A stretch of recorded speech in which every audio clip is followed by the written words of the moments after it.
खुश आमदीद। मैं हूं मोहम्मद नदीम चौधरी और आप मेरा चैनल सुन रहे हैं इन्फो हब। किस्त नंबर 3।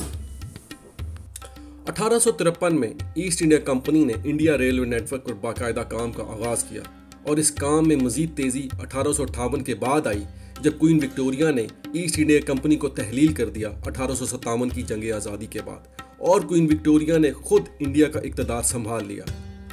1924 तक पूरे इंडिया में रेलवे का जाल बिछा दिया गया था और तकरीबन तमाम बड़े शहरों को रेलवे से जोड़ दिया गया था ताकि इस्तेहसाली मालो रसद को तेज़ी से और बेहतर तरीके से इंडिया और इंडिया के बाहर की मंडियों तक पहुंचाया जा सके। यहाँ पर यह बात काबिल गौर है कि ऐसा हरगिज़ नहीं था कि बरतानिया ने या ईस्ट इंडिया कंपनी ने रेलवे के निज़ाम बिछाने के लिए अपनी जेब से सोना खर्च किया था, बल्कि हकीकत इसके बिल्कुल मुतरादिफ है।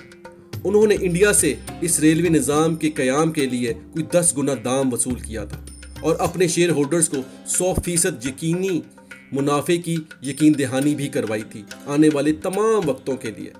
और मज़ीद ये कि उन्होंने रेलवे की तामीर के लिए कुछ 100% काम भी बरतानिया की कंपनियों को दिया और अगले 150 साल तक इंडिया से लगान की सूरत में 100% मुनाफा उन कंपनियों के मालिकों को देती रही। यहाँ तक कि 150 साल में तकरीबन 15,000 के करीब रेलवे के डिब्बे और इंजन भी बरतानिया से दरामद किए गए, कोई 10 गुना मालियत पर।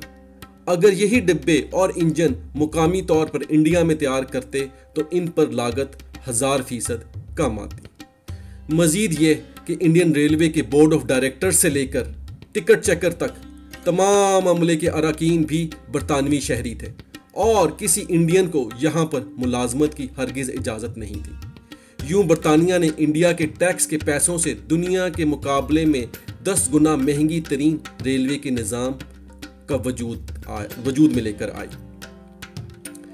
ये ऐसे ही है जैसे कोई चोर आपके घर में घुस आए और फिर आपके घर का सामान चोरी करने के लिए रैंप और पटड़ी बिछाए और बाद में उसका बिल भी आपसे ही तलब करे और बाकी दुनिया से इस चोरी की दाद भी वसूल करे कि देखो हमने कितना बेहतरीन काम सरंजाम दिया, ये सारा काम हमने आपकी भलाई के लिए किया।